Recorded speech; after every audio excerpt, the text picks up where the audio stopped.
Oke. Gue pilihin yang susah-susah ya. Jangan dulu. Jangan dong.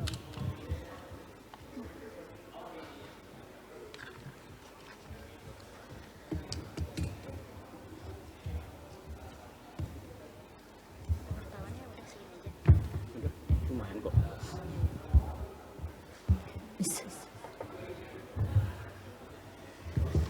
Silent dulu. Bismillahirrahmanirrahim. Assalamualaikum warahmatullahi wabarakatuh. Waalaikumsalam warahmatullahi wabarakatuh. Salam sejahtera untuk kita semua. Salam sehat juga untuk kita semua. Yang saya hormati para direksi dan staf LSI. Kemudian yang saya hormati juga para undangan. Dan saya banggakan rekan-rekan media baik online maupun offline.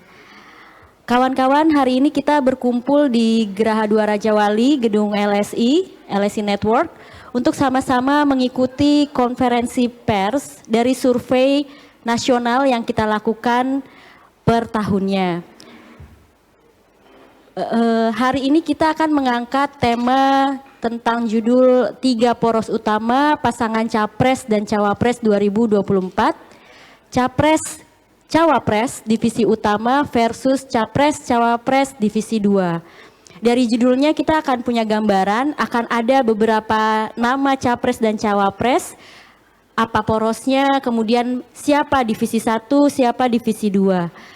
Memang bulan Juni ini kalau kita hitung masih 20 bulan lagi ke Pilpres 2024. Namun tidak dipungkiri sudah banyak nama yang bermunculan dan berbagai prediksi yang bermunculan dari berbagai lembaga survei. Oleh karena itu kami juga sebagai lembaga survei mengadakan survei nasional untuk mengikuti dinamika atau ritme pergolakan politik menjelang Capres di 2024 nanti. Sebelum kita memaparkan hasil survei oleh narasumber, saya mengajak kepada para audiens dimanapun yang berada, baik maupun online maupun offline, untuk berpartisipasi jika ada pertanyaan terkait dengan tema dari isi hasil survei kita, boleh di kolom chat di YouTube atau di kolom Zoom yang telah disediakan. Nanti jika ada pertanyaan yang terpilih, saya akan bacakan terkait dengan tema kita dan akan dijawab oleh narasumber. Tanpa berlama-lama lagi, mari kita saksikan dan kita simak hasil survei nasional kami dari LSI DNIJA Network yang akan disampaikan oleh narasumber peneliti kita, Pak Ardian Sopa. Saya persilahkan. Bismillahirrahmanirrahim. Assalamualaikum warahmatullahi wabarakatuh. Waalaikumsalam. Alhamdulillah wa syukurillah wassalatu wassalamu ala rasulillah. Rekan-rekan sahabat yang saya banggakan, yang saya hormati, baik dari pimpinan LSI Network, juga rekan-rekan karyawan dan staf LSI Network, dan tidak lupa sahabat-sahabat semua, rekan-rekan wartawan, baik dari media cetak, media televisi, media online, dan yang hadir di sini, yang saya banggakan, yang saya hormati, juga sahabat-sahabat semua yang hadir secara online, baik di Zoom maupun juga di YouTube. Alhamdulillah wa syukurillah, sebagaimana tadi disampaikan oleh Mbak Titi, bahwa hari ini, 14 Juni 2022, alhamdulillah kita bisa menyampaikan hasil riset terbaru kita, LSI DNIJA, mengenai peta politik yang ada di Indonesia. Sebagaimana kita ketahui bahwa hajatan Pilpres tentu masih 2024. Tetapi dari sekarang kita sudah bisa membaca ada beberapa hal yang ingin kita sampaikan hasil dari temuan riset kita. Pertama, bahwa per Juni 2022 ini kemungkinan semakin mendekati bahwa Pilpres nanti 2024 kemungkinan besar diikuti oleh 3 pasang Capres-Cawapres. 3 pasang ini berpusat pada 3 poros dengan tokoh-tokoh utamanya. Nanti akan kita lihat siapa 3 poros ini, kemudian juga tokoh utamanya siapa. Dan yang kedua, perlu juga kita sampaikan di awal bahwa per Juni 2022 kita bisa melihat ada dua kategori capres-cawapres, divisi 1 dan divisi 2. Divisi 1 ada 5 tokoh, nanti kita lihat siapa 5 tokoh yang ada di divisi 1 ini. Kemudian ada juga 12 tokoh yang masuk di divisi 2, yang kemungkinannya di divisi 2 ini kemungkinan besar mereka menjadi cawapres daripada 3 poros utama yang nanti akan kita saksikan bersama-sama. Jika kita amati sekarang ini, banyak sekali berterbaran survei yang sudah dilakukan di lembaga-lembaga lain. Tentu LSI sebagai lembaga yang awal, kemudian juga lembaga yang memang senantiasa kita menghiasi Pilpres, ingin juga turut meramaikan wacana yang ada, atau bahkan lebih ingin meluruskan. Karena sekarang ini arus publik itu melihat bahwa capres ditentukan oleh siapa yang elektabilitasnya unggul. Padahal secara konstitusi kita ketahui bersama bahwa pencapresan bukan hanya sekedar elektabilitas, tetapi juga harus melalui partai politik. Setinggi apapun elektabilitas seseorang, capres, cawapres, ketika tidak dilaksanakan, tidak melalui partai politik, tentu akan menjadi hal yang tidak sampai terhadap tujuan yang ada. Sehingga kita dalam rilis kali ini memperlihatkan bahwa peran partai politik termasuk juga elektabilitas bagaimana konfigurasinya terhadap peta pencapresan 2024 nantinya. Ini adalah metodologi survei, penting karena ini menjadi pertanggungjawaban kita bahwa LSI DNIJA melakukan survei dengan metodologi pertama multi-stage random sampling. Ini sama seperti kita melakukan survei-survei terdahulu. LSI ini berdiri 2005. LSI DNIJA 2005, sehingga dan sejauh ini memang metodologi ini yang kita gunakan baik di Pilpres 2004, 2009, 2014 maupun yang terakhir 2019. Kemudian jumlah responden ada 1.200 responden. Kemudian teknik pengumpulan data, ini juga penting untuk dicatat bahwa wawancara tatap muka dengan responden menggunakan kuesioner. Jadi bukan melalui online atau bukan melalui pencuplikan nomor handphone, tetapi langsung datang ke masyarakat menggunakan kuesioner melakukan wawancara.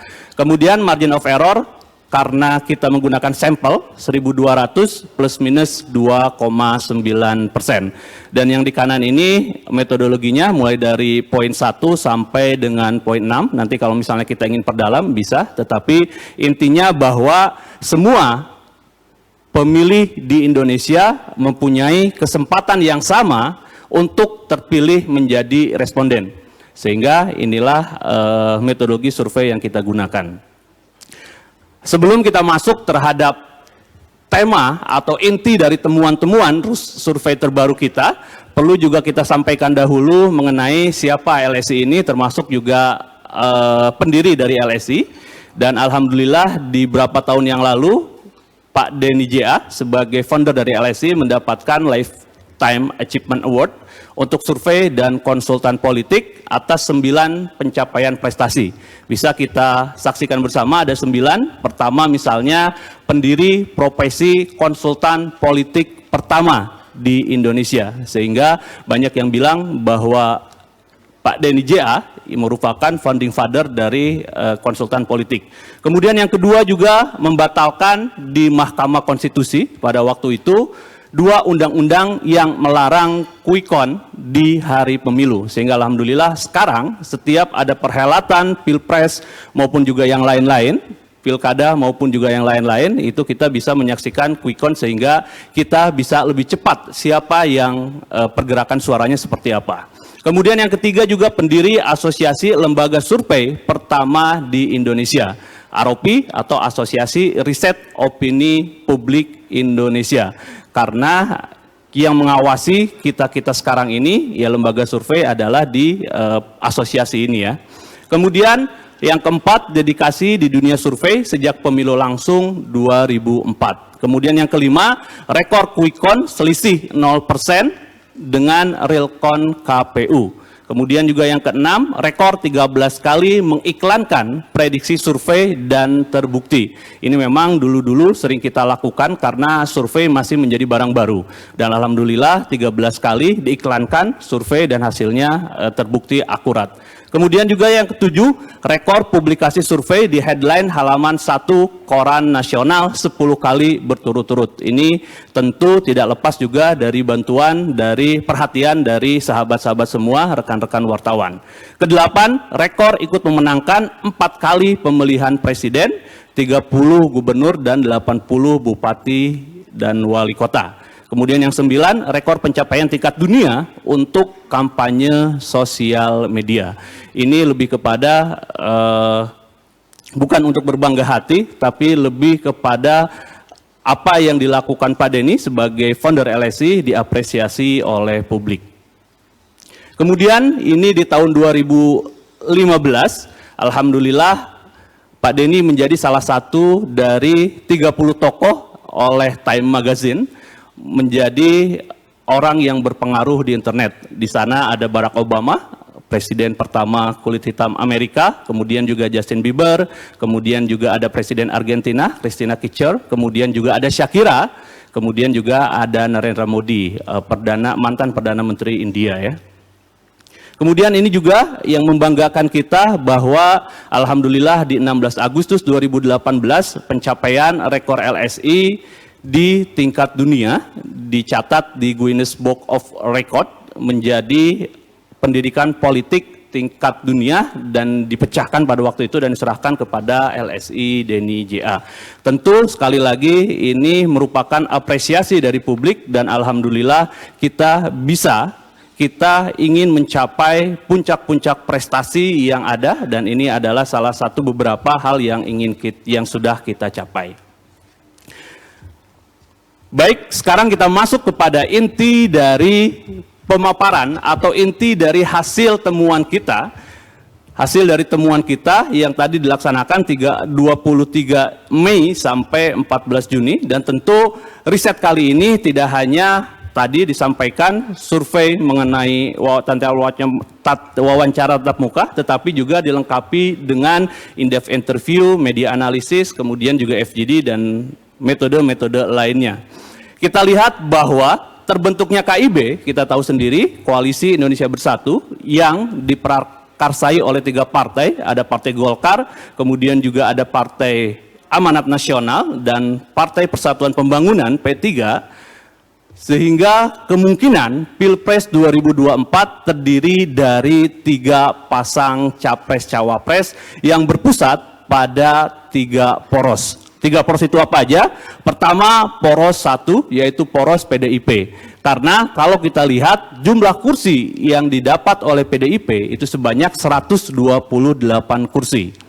Dengan persentase atau setara persentase 22,26%. Kita tahu dalam konstitusi kita bahwa calon presiden dan calon wakil presiden itu diajukan oleh partai politik atau gabungan partai politik dan angkanya minimal di angka 20%. Sehingga dari sini kita bisa lihat bahwa poros pertama itu ada di poros PDIP karena sudah 22,26%. Kemudian poros yang kedua, poros KIB atau Koalisi Indonesia Bersatu, karena secara jumlah kursi ini Golkar 85 kursi atau setara dengan 14,78%. Kemudian ada PAN di sana 44 kursi dengan 7,65%. Kemudian P3 19 kursi atau 33,3%. Sehingga jika jumlah kursi ada 148 dan persentase 25,73. Jadi poros kedua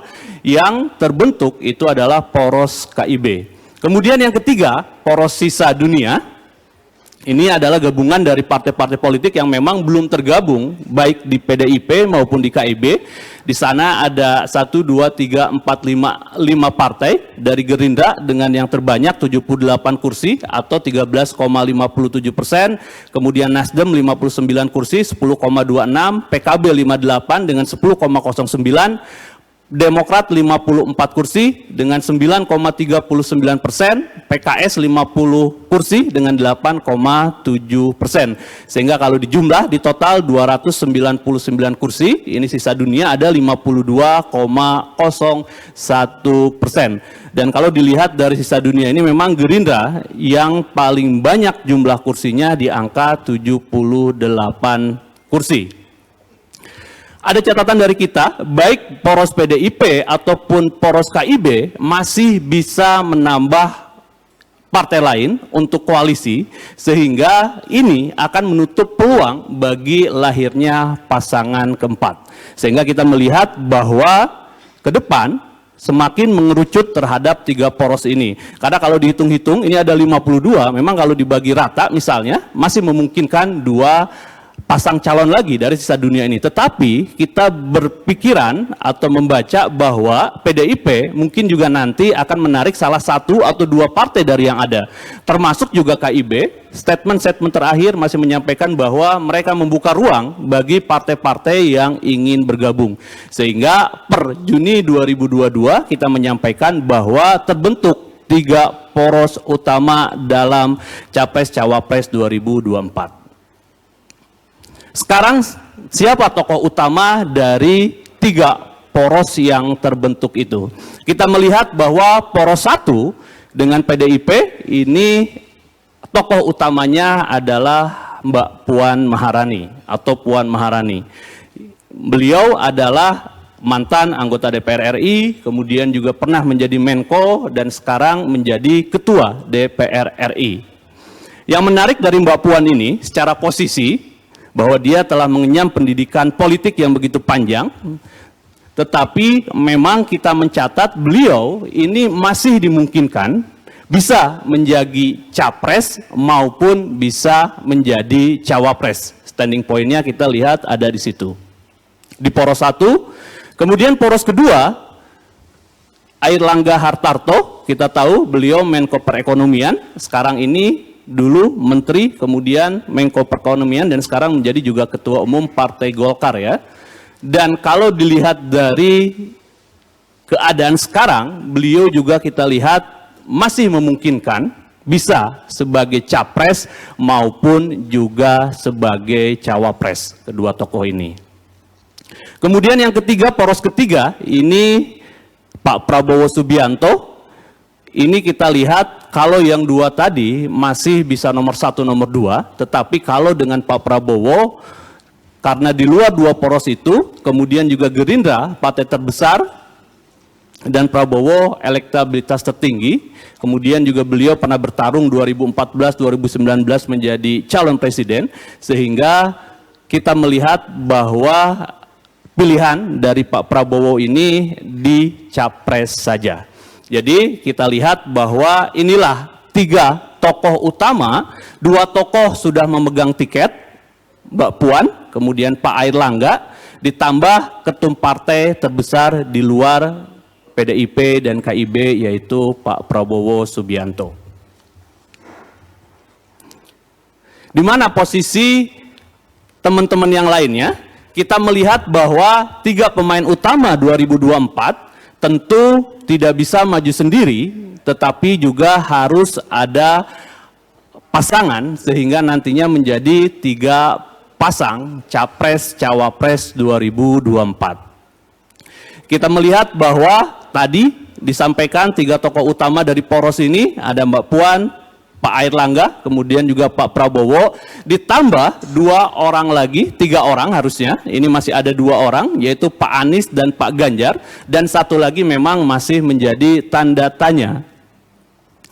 Karena memang pada bulan Juni 2002 sekarang ini, Ganjar dan Pak Anies, Pak Ganjar dan Pak Anies menjadi tokoh paling kuat untuk menjadi pasangan 3 tokoh utama 3 poros, Mbak Puan, Pak Airlangga, Pak Prabowo, baik sebagai capres maupun juga cawapres.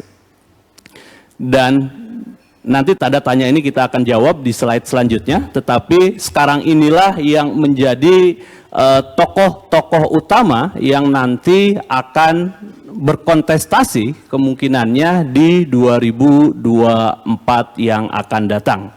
Kita tahu sendiri Pak Anies sekarang ini Gubernur DKI Jakarta, kemudian Pak Ganjar adalah Gubernur Jawa Tengah.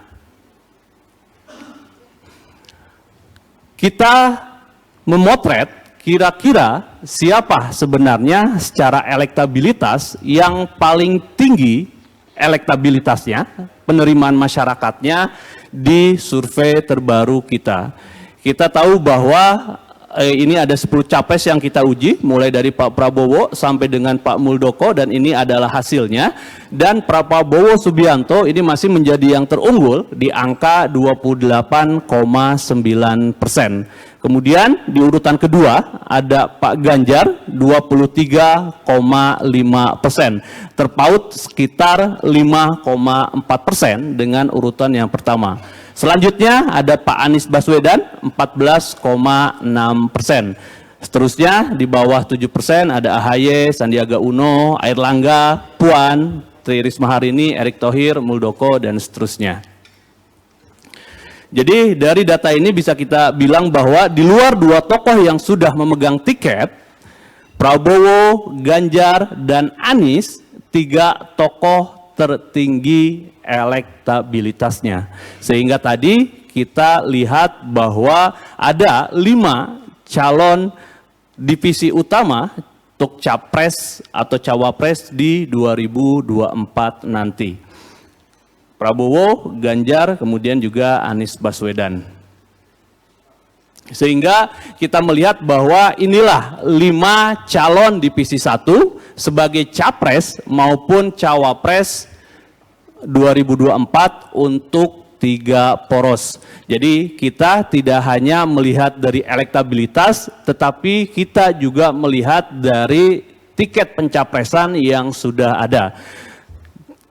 Ibu Puan Maharani misalnya, dia sudah dapat dari tiket PDIP, kemudian Airlangga Hartarto, kemungkinan dari tiket KIB, kemudian Prabowo Subianto, ini elektabilitas tertinggi nomor 1, kemudian Ganjar Pranowo elektabilitas tertinggi nomor 2, kemudian yang ketiga Anies Baswedan elektabilitas tertinggi nomor 3. Jadi inilah 5 tokoh divisi utama yang baik sebagai capres maupun cawapres 2024 untuk 3 poros. Tentu sampai sejauh ini kita belum bisa menentukan mana menjadi capres, mana menjadi cawapres.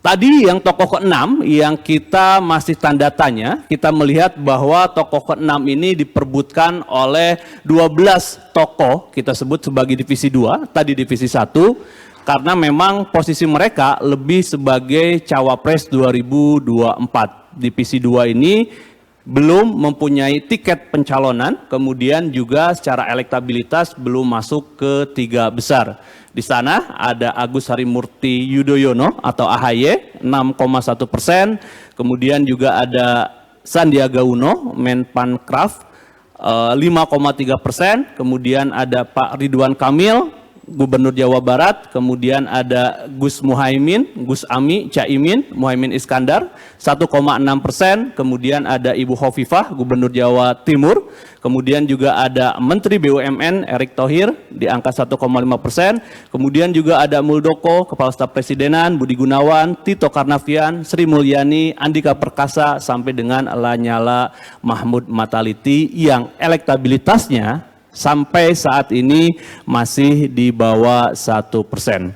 Jadi divisi 2 ini, tokoh cawapres divisi 2 ini berasal dari ketum partai, tadi ada kita lihat, kemudian juga ada gubernur provinsi besar, kemudian ada menteri atau pimpinan lembaga yang menonjol.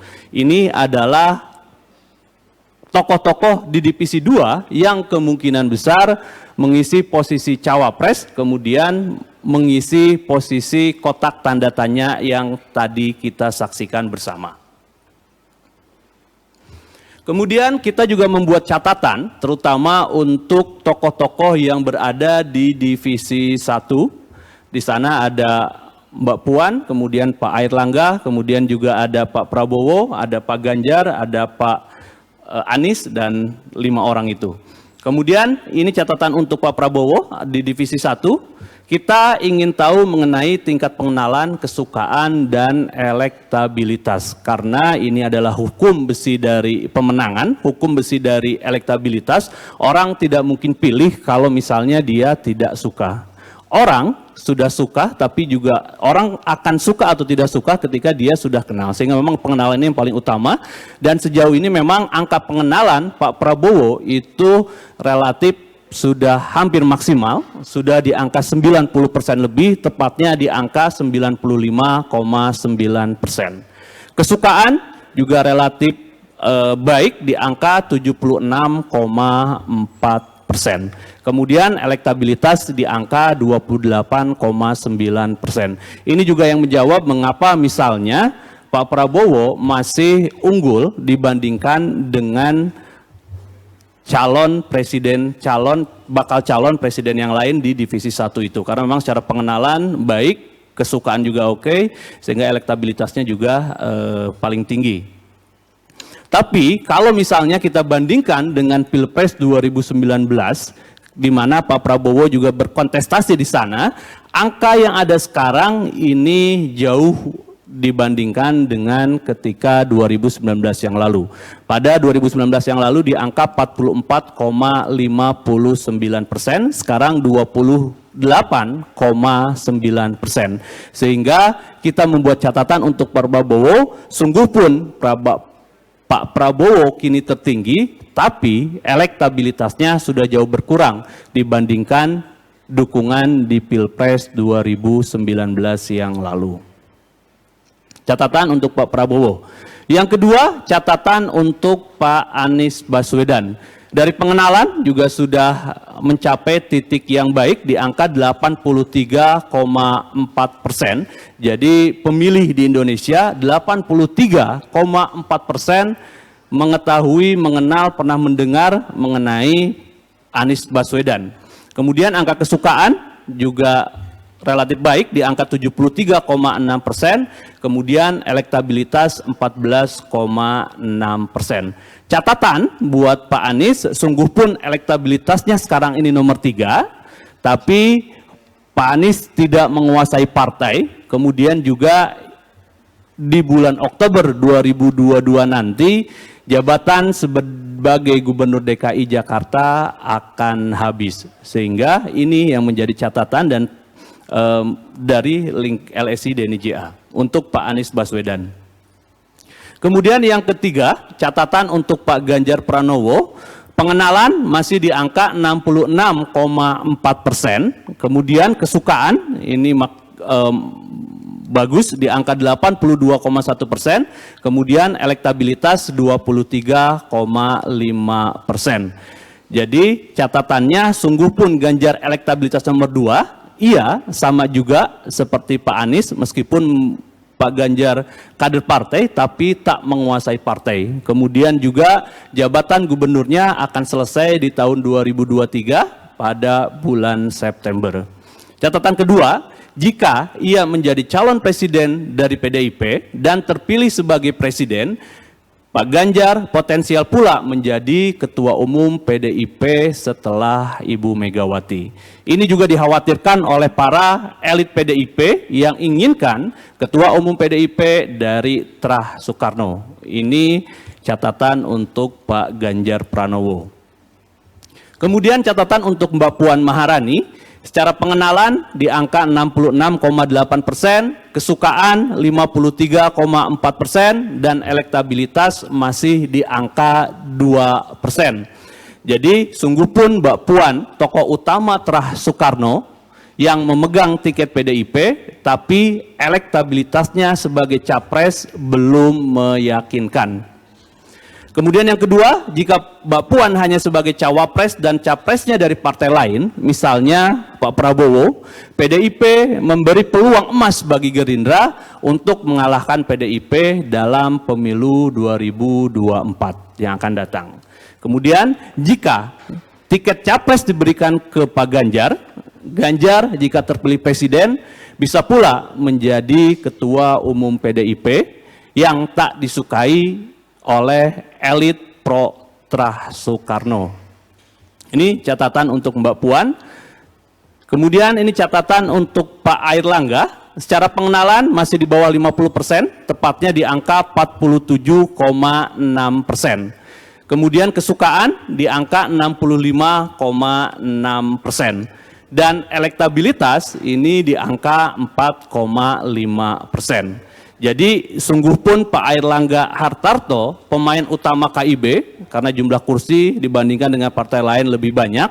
Kemudian juga beliau sudah punya tiket lewat KIB-nya ini, tetapi elektabilitas Pak Airlangga belum masuk 5 besar. Kemudian memang Airlangga memiliki waktu sampai masa pendaftaran pada bulan September 2023, sebagaimana juga yang dipunyai oleh Mbak Puan, untuk meningkatkan elektabilitasnya. Kemudian perdata hari ini, Juni 2022, ya Airlangga Hartarto menjadi cawapres pilihan yang dapat memberikan tiket bagi capres yang kuat. Sehingga ini positioning atau catatan dari kita untuk Pak Airlangga Hartarto. Itu adalah catatan-catatan kita, ada 5 catatan kepada semua calon yang berada di divisi 1.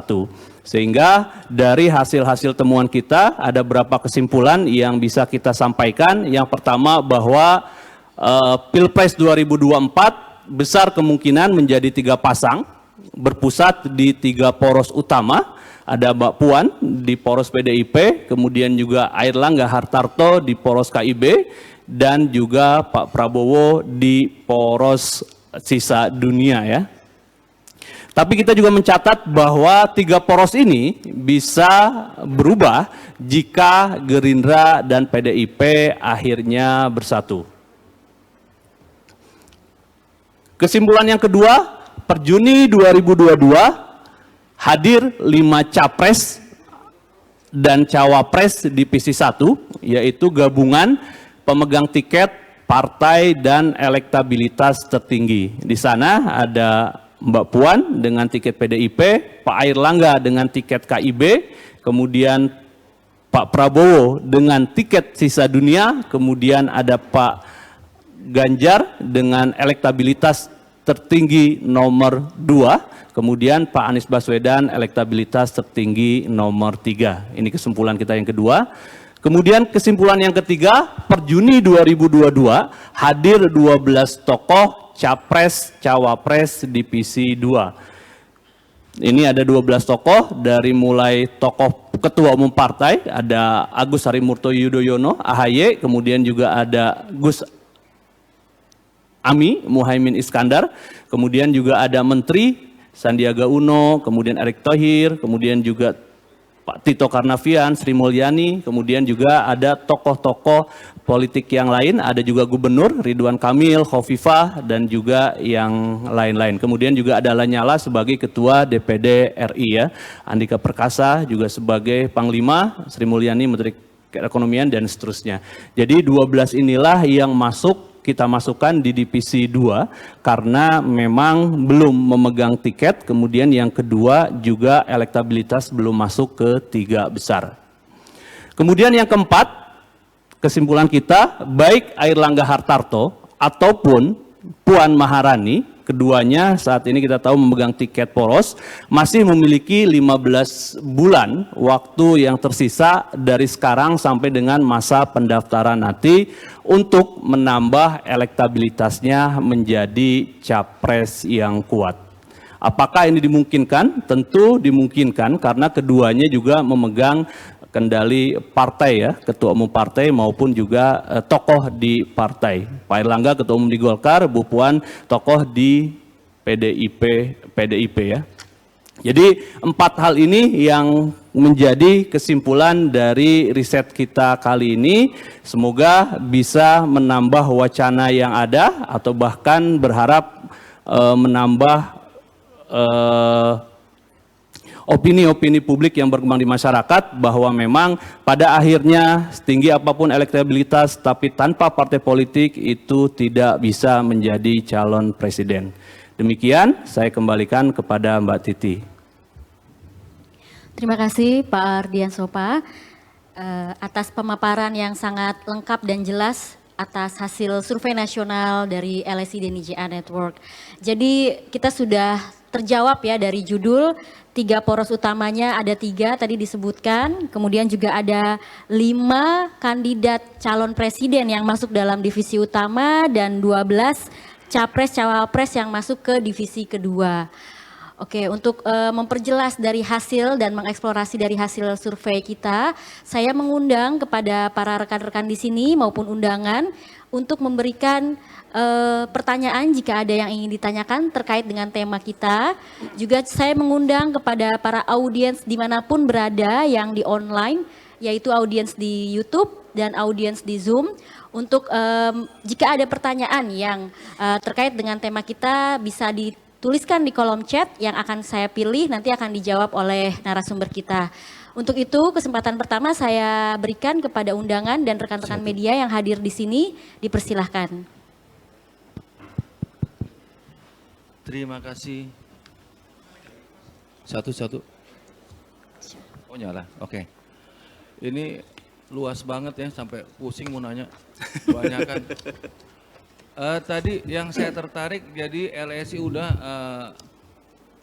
menempatkan Puan di tempat 1, kedua ada Erlangga, ketiga ada Sisa Dunia. Ini kayaknya LSI cerdas banget gitu loh. Puan dikasih sendiri mungkin biar nanti kemari. Jadi minta apa? Minta konsultasi ke LSI punya siapa kita calon. Mungkin ya. Cuman yang saya tertarik ini apa Puan bakal tetap maju? LSI ngeliat ke sana nggak? Karena dengan segala kekurangannya Puan, apalagi Prabowo disingkirin, dia nggak punya kekuatan. Terus Erlangga yang sekarang kita dengar kan KIB di Erlangga ini orang-orang yang pengen punya sekedar istilahnya kelompok menteri-menteri. Jadi dia nanti cari akan mungkin Ganjar ada di sana, Erick Thohir ada di sana. Apakah LSI sepakat juga dengan yang saya lihat seperti itu? Kemudian untuk Prabowo, Prabowo mungkin kalau dipisah kayak gitu juga rame. Cuman kalau Prabowo tetap dengan kelompok itu, kelompok-kelompok garis kerasnya kan cuma 3,3 yang 2019 itu. Pasukannya dari Islam-Islam radikal segala macam, walaupun sekarang ditutup-tutupin. Coba LSI dibedah berapa kekuatan mereka masing-masing itu. Gimana nasib Puan dengan PDIP-nya setelah pengkotakan seperti itu. Makasih. Oke. Ya. Oke, silakan dijawab Mas Ardian. Ya, terima kasih Bang Kinoy atas pertanyaannya. Pertanyaan juga yang tak kalah cerdas daripada pemaparan yang sudah kita paparkan. Jadi yang pertama mengenai Mbak Puan, kemungkinan maju atau tidak. Tentu kalau misalnya kita lihat dari track record perjalanan Mbak Puan, kita bisa tahu bahwa beliau misalnya pernah anggota DPR RI, kemudian juga pernah menjadi Menko, kemudian juga sekarang terakhir menjadi Ketua DPR RI ya, yang mana ini menjadi jabatan tertinggi dan memang di atasnya itu ya tinggal Wapres sama Cawapres. Sehingga jika melihat dari track record ini tentu ada keinginan untuk juga bisa berbuat lebih baik atau berbuat lebih besar daripada sekarang tugas yang ada sekarang ini. Tapi memang pertanyaannya bukan hanya mau atau tidak mau, tetapi mungkin atau tidak mungkin. Kalau kita melihat bahwa dengan adanya poros PDIP, kemudian juga PDIP sudah tidak memerlukan untuk tiket pencapresan, seharusnya idealnya memang ini menjadi poros utama dari Mbak Puan, menjadi kekuatan utama dari Mbak Puan. Kita tahu bersama bahwa Mbak Puan ini selain sebagai misalnya tadi track record pengalaman sudah ada, beliau juga merupakan ya putri dari Ketua Umum PDIP, Ibu Megawati Soekarno Putri, yang mana menjadi tokoh bangsa, yang mana pernah juga menghantarkan seseorang menjadi presiden, Pak Jokowi. Sehingga kalau misalnya kita lihat dari rekam jejak yang ada, saya kira pemikiran Bu Megawati sekarang ini bukan hanya misalnya memenangkan presiden, bukan hanya menjadikan seseorang presiden, tetapi lebih besar lagi bagaimana membawa Indonesia itu juga bisa lebih baik dari yang ada sekarang ini. Dan jika sekarang berpikir siapa yang lebih baik, tentu ada indikator-indikator yang bisa dihitung. Di sana memang sekarang ini banyak bermunculan antara Pak Ganjar misalnya yang sama kader PDIP juga dengan Mbak Puan.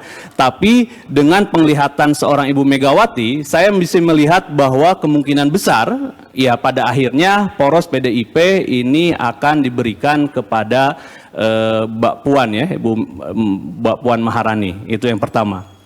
Kemudian yang kedua mengenai Pak Airlangga Hartarto, ini kumpulan menteri-menteri sudah poros sendiri ya, karena memang sekarang ini posisi beliau sebagai Menko Perekonomian, apalagi misalnya ada juga menteri-menteri Pak Erick Thohir, kemudian juga Pak Tito, Bu Sri Mulyani dan sebagainya, yang memang digadang-gadang juga masuk kepada ya isu pencapresan ini ya. Tapi kalau misalnya kita lihat bahwa yang ada sekarang itu dengan 5 besar divisi 1 itu nama-nama yang menteri-menteri yang lain kan tidak muncul. Di sana hanya ada Mbak Puan, kemudian Pak Airlangga, kemudian ada Pak Prabowo, kemudian ada Pak Ganjar, kemudian ada Pak Anies. Kalau misalnya dibandingkan dengan elektabilitas, itu tentu Pak Airlangga ternyata masih lebih unggul, tanda kutip, dengan yang lain-lain. Yang kedua, beliau juga sebagai Ketua Umum Partai Golkar, yang mana menjadi ya penggerak dari KIB yang ada sekarang ini. Sehingga kalau misalnya kita lihat tentu preferensi dari KIB itu masih dibuka siapa capresnya, tetapi tidak menutup kemungkinan juga Pak Airlangga sebagai ketua umum partai yang ada di sana terbesar itu juga mendapatkan tanda kutip privilege untuk dapat tiket pencapresan sebagaimana yang kita state di awal tadi itu. Kemudian untuk Pak Prabowo, pendukung garis kerasnya 3,3%. Kalau saya melihat bahwa dengan angka dukungan sekarang 26, sekian persen, itu memperlihatkan bahwa memang Pak Prabowo tidak hanya didukung oleh ya pendukung garis keras yang kemarin. Karena kalau misalnya diangkat tadi betul hanya sekitar di bawah 5%, tapi sekarang 26,8%. Tapi yang menjadi catatan kita bahwa Pak Prabowo jika dibandingkan dengan 2019 yang lalu itu kan 44 ke 26, itu hampir 15%-an hilang ya. Sehingga ini yang menjadi catatan untuk Pak Prabowo, tetapi kita melihat sebagai poros sisa dunia, beliau mendapatkan privilege, termasuk juga secara elektabilitas juga masih tertinggi 1, sehingga kemungkinan 3 poros ini salah satu porosnya adalah dari Pak Prabowo, di samping dengan 2 tiket poros yang sudah didapat Mbak Puan, kemudian juga Pak Airlangga Hartarto ya. Kemudian menteri-menteri yang lain ada di mana? Kita mencatat bahwa tidak hanya menteri-menteri yang lain, tetapi juga gubernur-gubernur besar, Pak Ridwan Kamil, kemudian juga Bu Hovifah misalnya, kemudian juga tokoh-tokoh lain yang memang muncul di Capres-Cawapres, ketua umum partai, ada Mas AHY, kemudian juga Muhaimin Iskandar, ini memang masih masuk di divisi 2, sehingga untuk menggeser 3 poros utama dengan 3 tokoh utamanya, kalau dilihat dari elektabilitas masih susah, termasuk juga dari unsur tiket pencapresan dari partai juga kami melihatnya belum saatnya. Terima kasih, Bang Kinoy. Maksud saya poros kedua itu gini, jadi 3 orang di KIB itu bukan mereka ingin mengejar posisi capres-cawapres, tapi mereka adalah tokoh-tokoh yang ingin mengumpulkan menteri sebanyak itu nanti. Mereka hanya mencari jago. Pokoknya mereka punya porsi menteri nanti paling banyak ketika jagoannya menang. Maksudnya ke situ. Seperti itu pernyataan saya. LSI gimana? Makasih. Ya, bisa saja penglihatan Bang Kinoy benar, tapi bisa juga penglihatannya agak tertutup mungkin ya. Kalau kita melihat bahwa ya KIB ini dibentuk untuk capres-cawapres, karena memang dari 3 partai ini kan belum ada satu partai yang bisa mendapatkan 1 tiket penuh, sehingga terbentuk ini. Kalau misalnya ada analisa lanjutan bahwa ini untuk melakukan menteri dan sebagainya, bisa saja, tetapi kita melihat dalam konteks Capres 2024, mereka tentu pertama ingin mendapatkan tiket 1, karena memang itu menjadi syarat utamanya.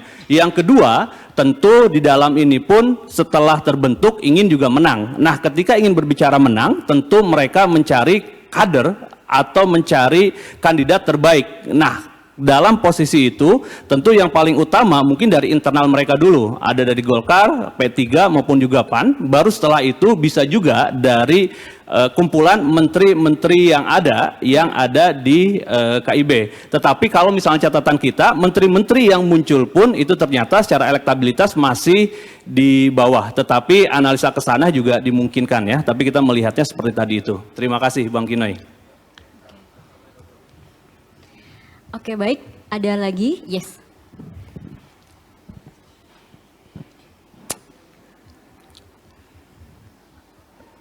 Perkenalkan, saya Reno dari Metro TV. Setidaknya ada 2 poin yang jadi pertanyaan saya. Yang pertama, tadi ada salah satu analisa, ada kemungkinan juga Gerindra join ke Poros 1, berarti bergabung dengan PDIP. Seberapa besar sebetulnya kemungkinan itu akan terjadi kalau analisa dari LSI dan IJA? Yang kedua, dari 3 poros tadi yang sudah disampaikan, kita juga mungkin tidak bisa melupakan di sini peran dari sosok Jokowi sendiri. Kalau dari 3 poros yang sudah ada, kalau dari ada 3 poros yang tadi sudah dipaparkan, utamanya di divisi utama, kira-kira arah dari sosok Jokowi ini kemana? Apakah ke poros 1, poros 2, atau poros 3?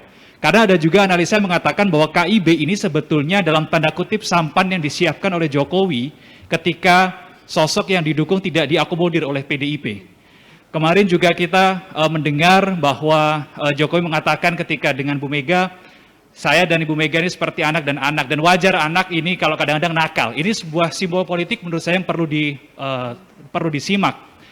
Kemudian saya tambah satu lagi pertanyaan, nama Erick Thohir. Erick Thohir ini kan sering bersolek begitu ya di berbagai kesempatan, ketika jalan-jalan di Sarinah, kemudian hampir merapat ke berbagai agenda politik beberapa partai begitu ya.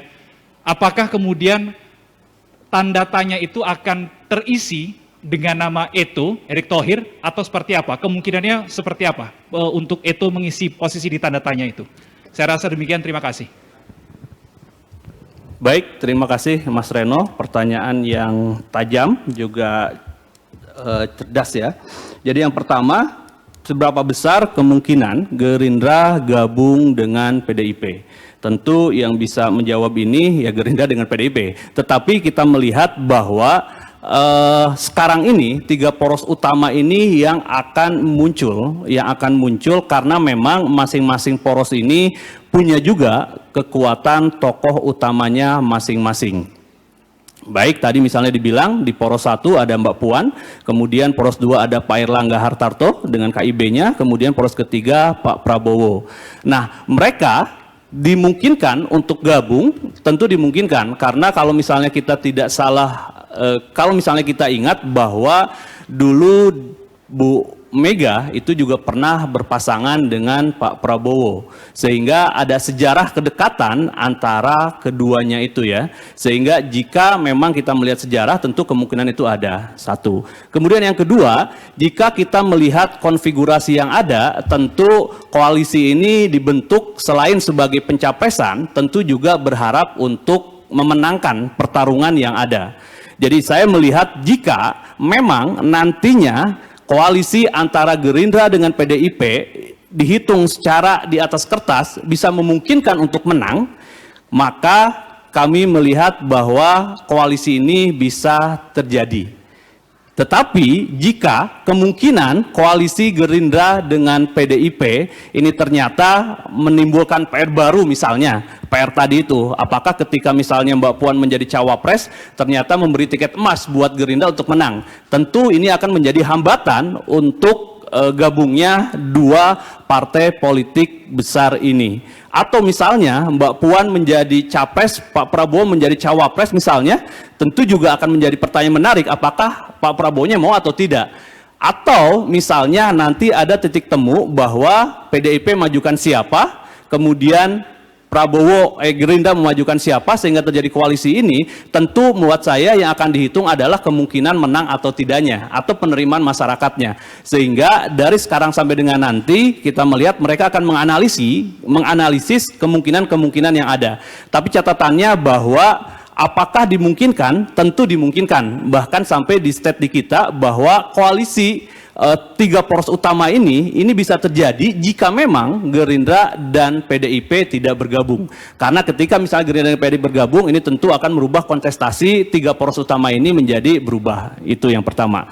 Kemudian yang kedua, menarik mengenai peran Pak Jokowi. Berapa kali disampaikan oleh Pak Jokowi bahwa ojo ke susu, ojo dume dan sebagainya. Ini menandakan bahwa memang secara gestur politik tentu Pak Jokowi juga memikirkan suksesi ke depannya, karena penting juga buat beliau menjaga misalnya stabilitas politik yang ada, menjaga budaya politik yang sudah beliau bangun, sehingga presiden berikutnya itu juga dalam tanda kutip tidak lepas dari restu beliau. Tapi kalau saya lihat dari 3 poros ini, dari berbagai tokoh yang muncul, Pak Jokowi sampai sejauh ini tidak memberikan statement yang kuat atau tidak bisa kita baca bahwa beliau menunjuk salah satu dari tokoh-tokoh yang ada, baik di divisi 1 maupun di divisi 2. Sampai sejauh ini kita melihat bahwa Pak Jokowi membiarkan atau memberi ruang buat semuanya untuk berkarya, untuk menaikkan elektabilitasnya, menaikkan popularitasnya dan sebagainya.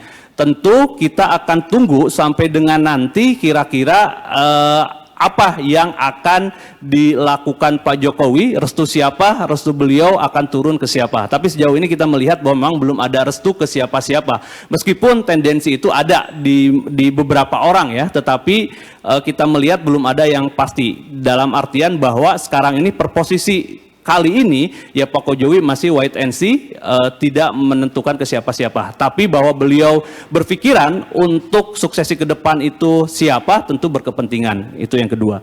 Kemudian yang ketiga, mengenai Pak Erick Thohir, peluangnya bagaimana? Kita lihat bahwa memang Pak Erick Thohir di survei, kemudian juga di catatan kita, itu masuk ke 12 tokoh yang ada di divisi 2. Yang divisi 2 ini bukan orang sembarangan, karena memang ya merupakan gubernur terbesar, wilayah terbesar, kemudian juga ada ketua umum partai dan sebagainya ya. Dan kita melihat bahwa Pak Erick Thohir juga rajin, memang dari kemarin-kemarin kan menaikkan elektabilitasnya. Tetapi per data hari ini, apa yang beliau lakukan itu memang belum maksimal, sehingga ya elektabilitas di angka 1,5%. Satu.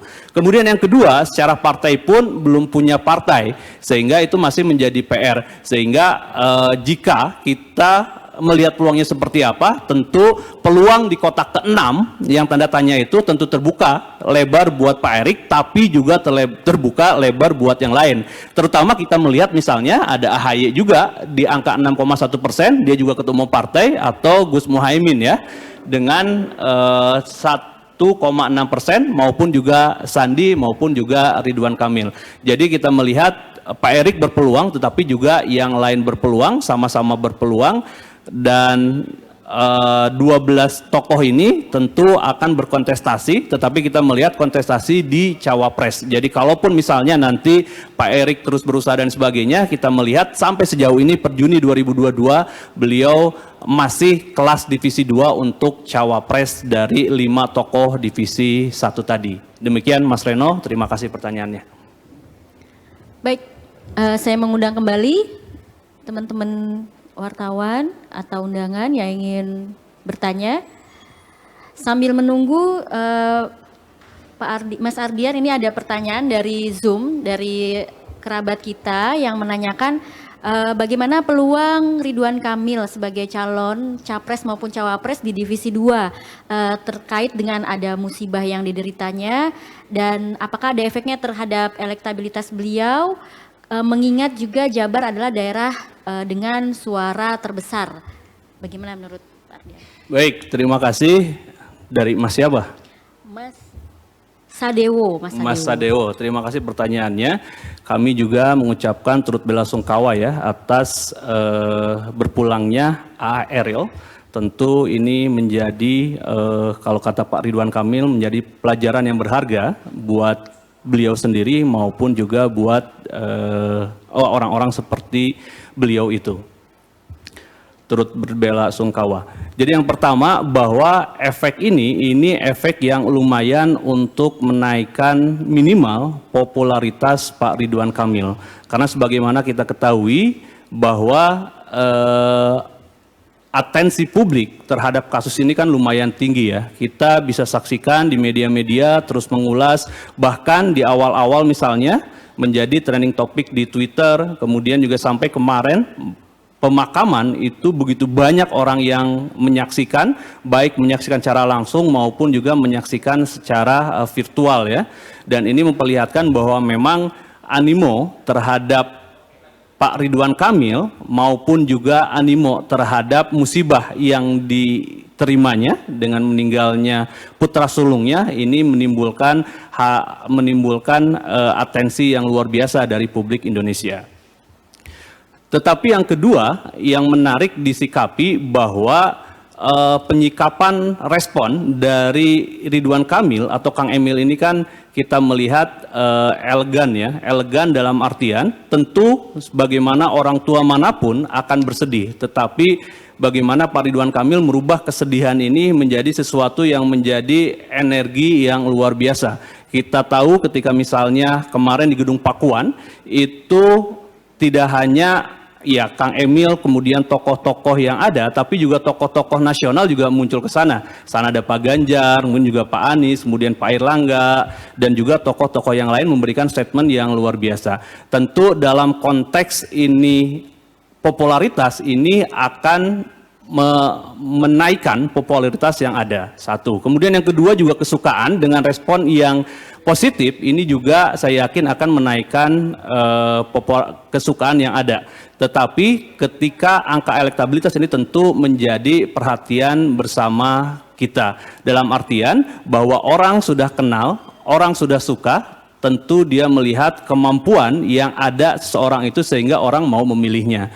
Sehingga apakah nanti ke depan terus memunculkan kemampuan-kemampuan yang dimiliki oleh Pak Ridwan Kamil atau tidak, ini yang nantinya akan berpengaruh terhadap elektabilitas yang akan diterima oleh beliau. Tetapi catatannya bahwa betul Jawa Barat sebagai daerah terbesar, provinsi terbesar tentu menjadi barometer juga politik nasional, dan musibah ini respon yang sangat positif dari Pak Ridwan Kamil tentu bisa menjadi hal yang menarik kepribadian sehingga orang pada akhirnya bisa juga menjatuhkan pilihan terhadap Pak RK ya. Begitu Mbak Titi. Ya. Sambil menunggu pertanyaan selanjutnya, ada pertanyaan lagi dari Zoom. Diminta untuk menganalisa lebih dalam terkait peluang dan elektabilitas Pak AH, Airlangga Hertanto, yang terkait dengan isu negatif.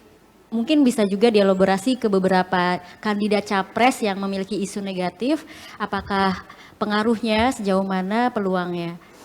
Ya, terima kasih pertanyaannya. Bahwa ya kita tahu 2019 yang lalu itu kan terjadi juga peperangan isu negatif dengan isu positif ya. Karena memang ya hak semua warga atau pemilih itu juga mengetahui isu negatif dari calon-calon yang nanti akan menjadi pemimpin mereka. Tapi catatannya bahwa pertama, isu negatif itu akan berefek kepada pemilih.